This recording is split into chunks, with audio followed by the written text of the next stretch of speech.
A planet that changes slowly gives people time to adjust.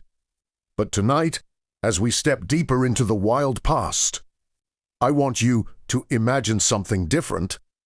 Picture this with me. You're standing on land your ancestors have walked for generations. You know the curves of the river. You know where fresh water rises from the ground. You know where the sea stops. And then, within a lifetime, all of that begins to move.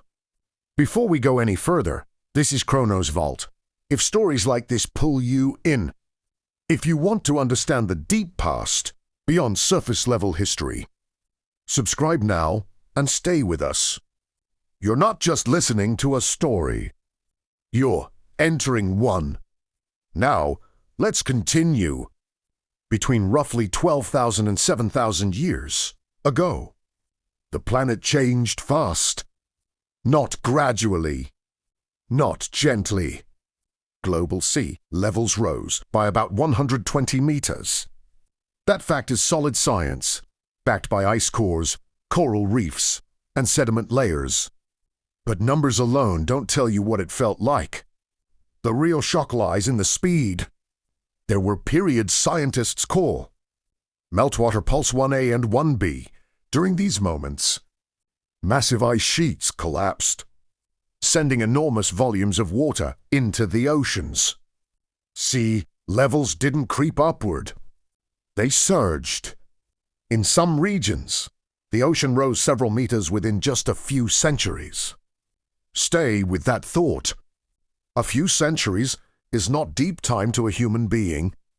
It's grandparents, parents, children.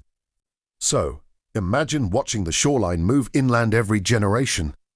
The place your grandparents hunted is underwater. The river your parents depended on now tastes of salt. Springs fail. Floods arrive where they never came before. Land doesn't just erode.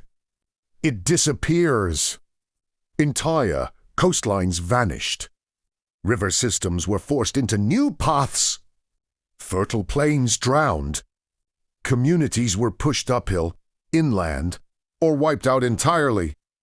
This was not abstract change. It was loss that unfolded in front of living witnesses. Ancient people didn't call this climate change. They had no graphs, no terminology. What they experienced was the world drowning.